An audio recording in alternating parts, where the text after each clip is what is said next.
Good morning from Panhandle Outdoors with Winston Chester. Panhandle Outdoors, your source for fishing, hunting, and information for folks who enjoy the great outdoors. Now sit back, relax. It's Panhandle Outdoors.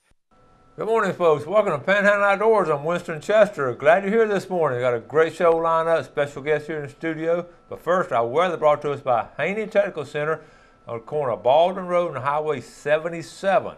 Now, today it's going to be a high, it's not going to even get in the 70s, it's going to be a high of 68, but it's only going to go down to 55, so it's going to be basically the same, same temperature within 10 degrees all the way through the day. So, it's going to have some wind now, but that's going to make it a little bit chillier. The water temperature, according to NOAA now, is reading 74 degrees, so actually it bumped back up. It was down to 72 and 71 last week, but right now they're giving us a reading of 74 degrees. Let's take a look at our river readings. The river looks in great shape. Apalachicola, Brunstown has no movement other than just going downriver. It's not rising, it's not level, it's just level right there, 2 foot. That's a Brunstown reading. The Choctawhatchee at Caryville is going to start dropping out tonight.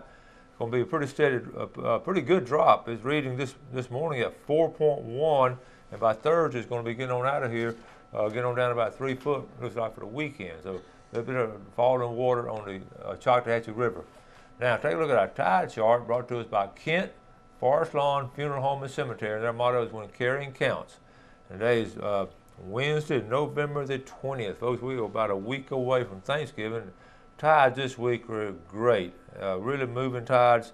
Got a low tide this morning was 8:25 and a high tide tonight at 9:56. So that looks good there. If you're looking at the next week, Thanksgiving week, we're not going to have a lot of tide. So this week is really strong. And our we're in a waning moon right now. Now the marine forecast is going to be coming out of northeast at 10 to 15, so it's going to be blowing today. So if you're out on open water, be prepared for it blowing. All right, let's take our first break. We'll be right back with our guest.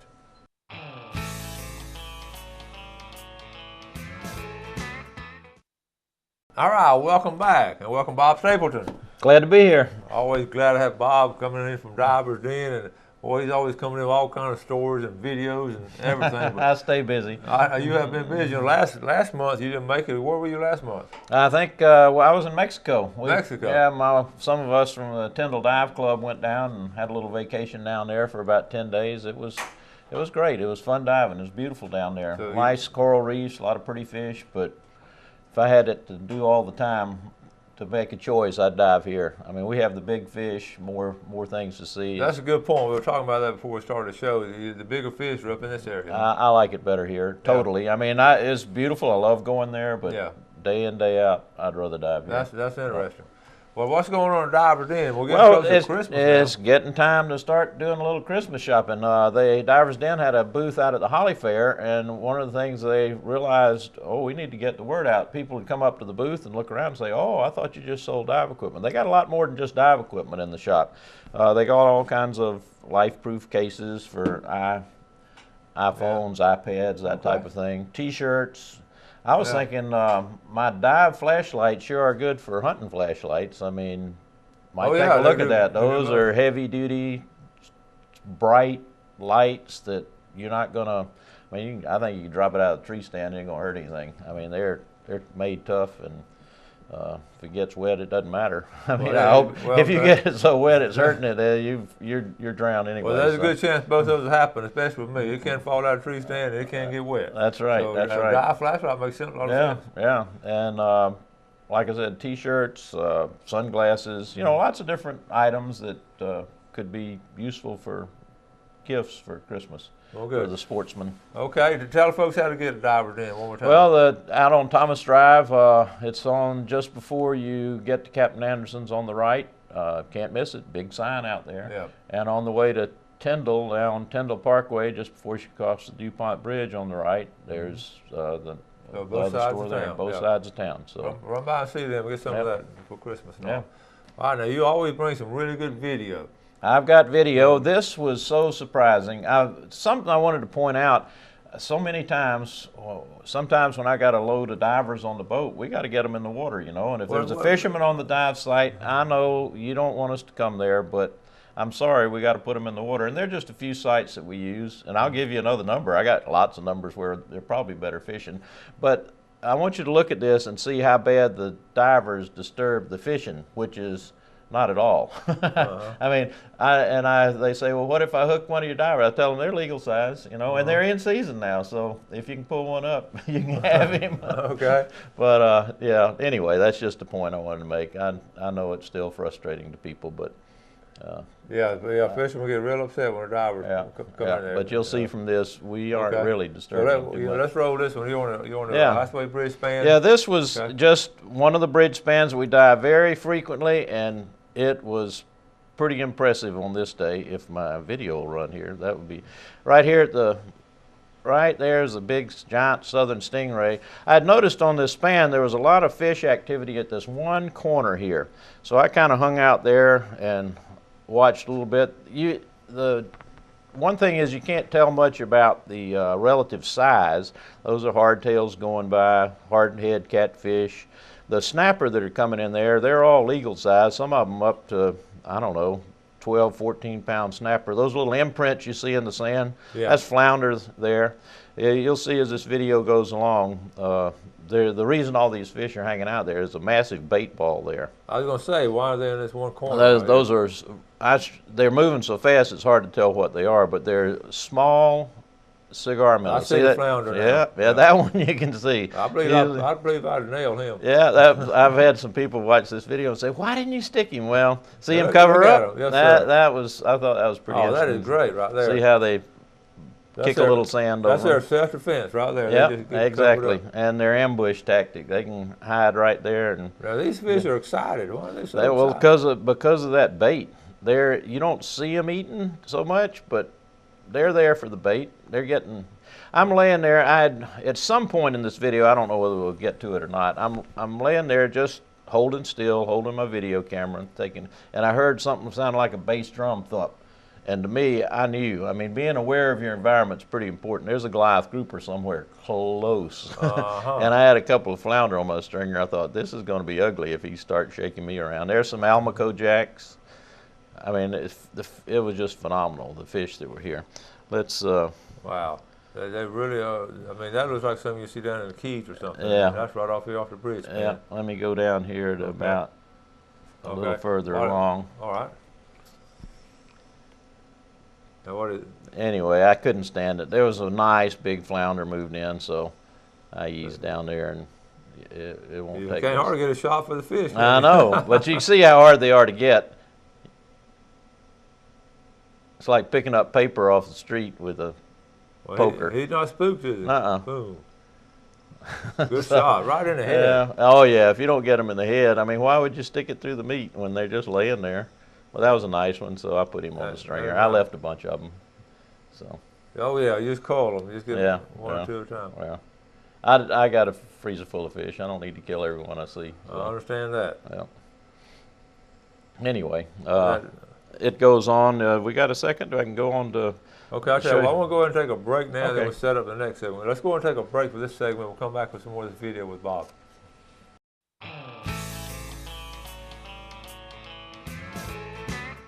All right, welcome back. Here with Bob Stapleton from Divers Den, and we were talking about, you chuckle when I said the water temperature. I read it out as 74. People ask me. I always get my information. 74 is nice. I wish it were 74. And maybe if you're swimming around the buoy out there 80 miles offshore, and on the surface it probably is 74. But the NOAA buoy is 74. Yeah, but inshore it's a little cooler than that. Not winter cold yet, but it feels good to have on about a 3 mil wetsuit. And with my bald head, I put on a hood early.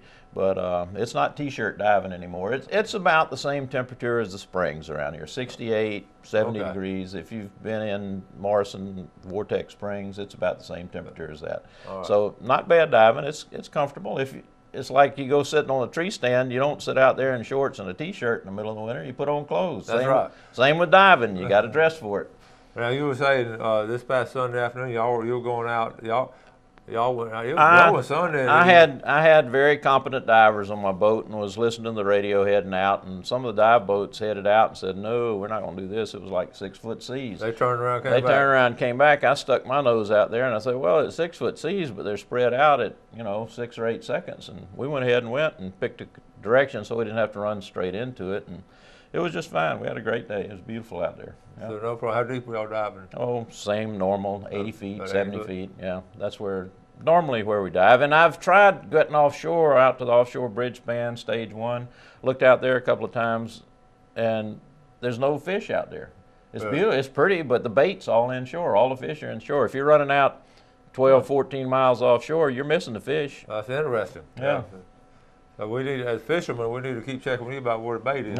Probably a good idea. Yeah. Now, you're well aware. When you bring this video, this is all recent video. I really appreciate it. This is not like 3 or 4 years ago. This is like a week or two. This was from November 11th, I think was the date on this. So you did find this Goliath grouper. So let's take a look.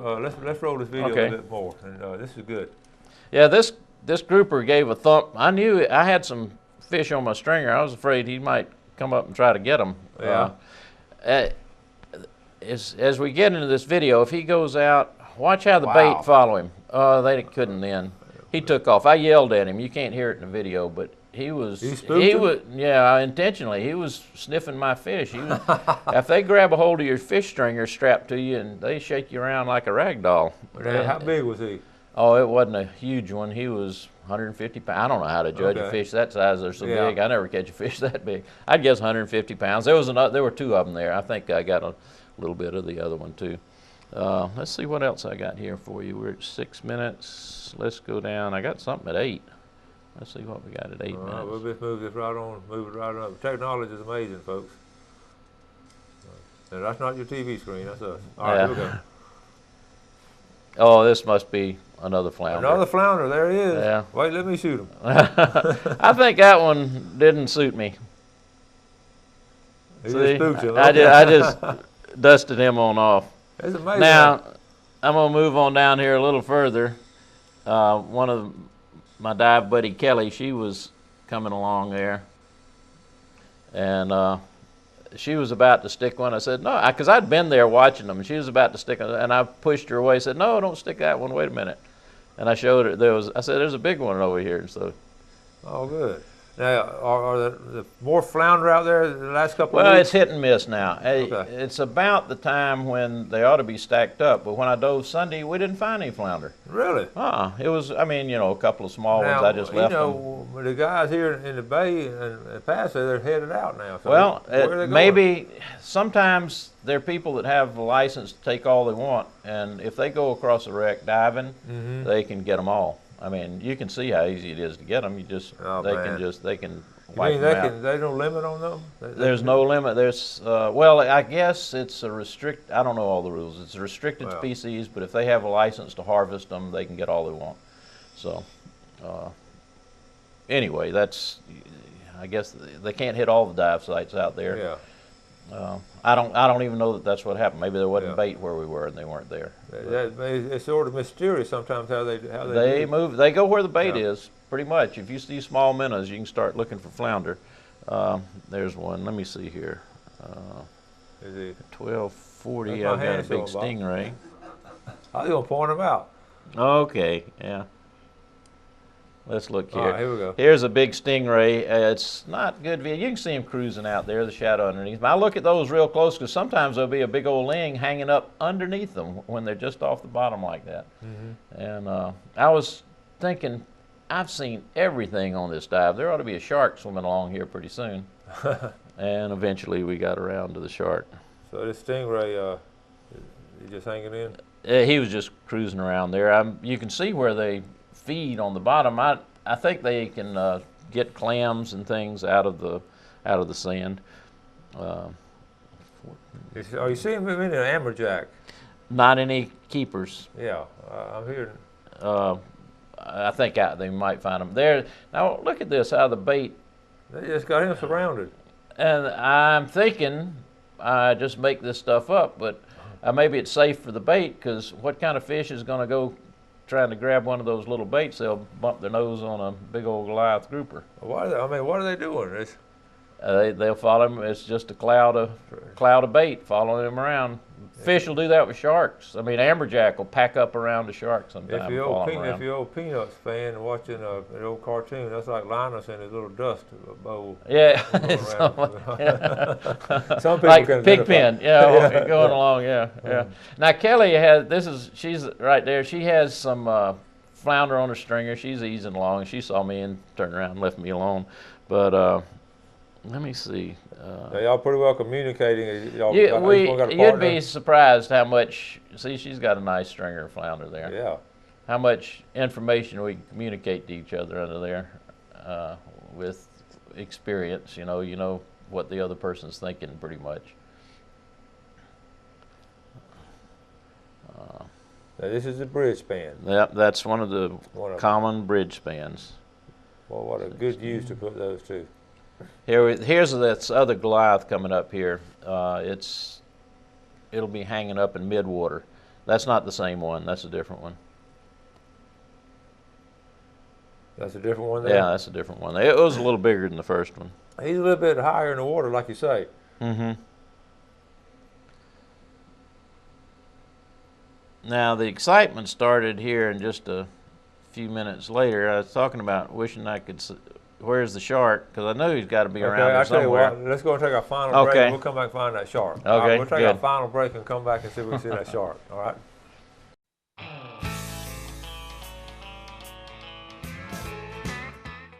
All right, welcome back. So here we're Divers Den. Bob Stapleton coming in with all kind of great video and all. Glad you made it this morning. Proud to be here. Good video. Did it take you long to edit and all? Not too bad. Things are happening so fast, you really don't have to cut out very much. It makes it pretty easy.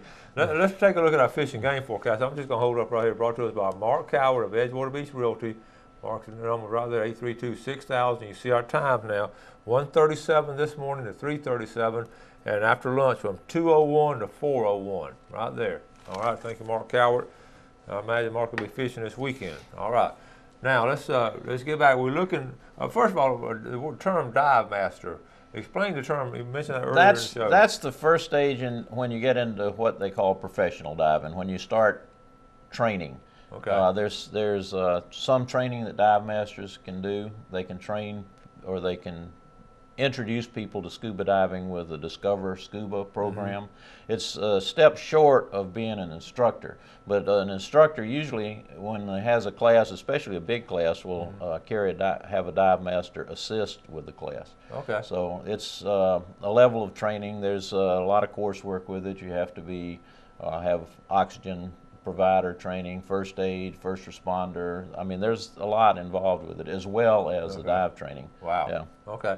All right, let's see if we can find this shark now. We're on a good dive, nice and peaceful. We got flounder, we got some Goliath grouper and all kind of stuff, and seeing the stingrays, and all of a sudden, what happened now? Well, and the thing about it was, Kelly had just swum by. The video gets kind of jumbled here because I see the shark coming along, and I'm grabbing for my camera because I want to video it, and I thought, that shark might go up there, and she's got her face in the sand looking for flounder, and the shark will come along and grab the fish off her stringer, and so I'm getting my power head out and putting it on my spear gun. There's the shark coming along, and it's going right along behind where she's been, and I'm swimming along following it. You think he's smelling those fish? Oh yeah, oh yeah. They know what's going on out there. They're there. They hang out a little further. You see on the tip of my gun is what they call a personal protection device. Let me get this straight. The shark is stalking Kelly, and you stalking. I'm afraid that it is. It didn't bother me. And what happened was, it got up close enough that it was about 6 feet behind her. Wow.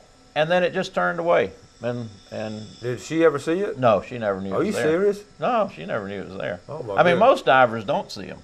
I mean, it's very common for me to see a shark, because if I have divers in the water and I'm monitoring what they're doing, I hang around above them and I see sharks swimming around close by. I think they don't even know that's there. So he's just easing on out. Yeah, he just didn't mess with it. Sometimes they're real, I won't say aggressive, but persistent in trying to. There, I shot a barracuda, but I didn't even see it. Yeah. But where did he come from? That was the end of that. I had to deal with him after I shot him. Uh-oh, this is where I missed one. Oh, you missed him. Yeah, I shot over the top of that one. I meant to edit that out. And this was. Well, I didn't think you missed. Well, oh well, happens sometimes. That's like these big hunters and all. Sometimes they right. just flat Never out miss. just flat out miss You don't them. usually leave that part in the video. I accidentally did this time. Well, that was a good trip, sound like. It was a good trip. We had a great time. So you yeah. saw a little bit of everything. That when I go sit on a deer stand, I've never had a disappointing sit on a Yeah. deer stand. You usually see something that makes the day. You say, "Oh, that's where I came today." But hunting underwater is different. I mean, you're seeing something all the time. You don't have to wait around to see if a raccoon or possum's going to come out there or a deer's going to come out. There's something going on all the time when you're diving. Bob, you're so typical of the Panhandle outdoorsman. You know, you love the water and you love the woods. Yeah. We yeah. all do that. Yeah, I'm looking forward to this hunting season getting cranked off here. It's right around the corner. Yeah, I like being out in the river swamps and. Now, where do you like to go in the river swamps? I go Choctawhatchee, Apalachicola. Oh, good. Yeah. I love St. Vincent. I'm going to do the whitetail hunt. Didn't get drawn for the sandbar hunt. Yeah. Check out the Florida Sportsman. I wrote the article. My hunting buddy is on the cover for the November Florida Sportsman magazine. Proud of that. We'll have to pick that up. Yeah, talk about pick it up. Take a look at it. That is a special place. But you get them out of diving. Y'all just went on that bridge span and every time I dive, I see something new and interesting. You mentioned one thing, and as a fisherman, it intrigues me. The bait was all at one end at one time. Seemed like yes, and if sometimes you're fishing on well, this you know end. how that is. You pull up right next to somebody, they're catching fish, and you're not. Well, maybe that's the difference. Yeah. Maybe it's just that 20 feet of difference. If you can figure that out now, you can be a millionaire. Well, when you get good with your bottom machine, you can figure it out. When I see them on the bottom machine, I know which is amberjack, which is a spade fish, which is a snapper. I mean, all these fish boat captains that make a living doing that, they know what they're seeing. They can call it out too. They can call it out. Yeah. Yep. Especially exactly. When you get excited when they say that big old grouper down there. Yeah. Now the group are a little harder to pick out. They're down. I believe Billy Archer can pick them out. I bet he can. I bet he can. He's told us before. Yeah. Well, Bob, we're going to wrap it up, buddy. Enjoyed it. Thank you so much, Bob Stapleton. And run by Divers Den and check out some of those Christmas gifts. They're one of our great sponsors. We appreciate the sponsorship and all this good video you bring. Good stuff. And I'll see you next month. Okay. Good being here. Thank you all so much for watching Panhandle Outdoors. Do something good for somebody today, and God bless. Thanks for joining us for Panhandle Outdoors with Winston Chester. Panhandle Outdoors features hunting, fishing, and other activities and information to help you enjoy the great outdoors. Join us next time for Panhandle Outdoors.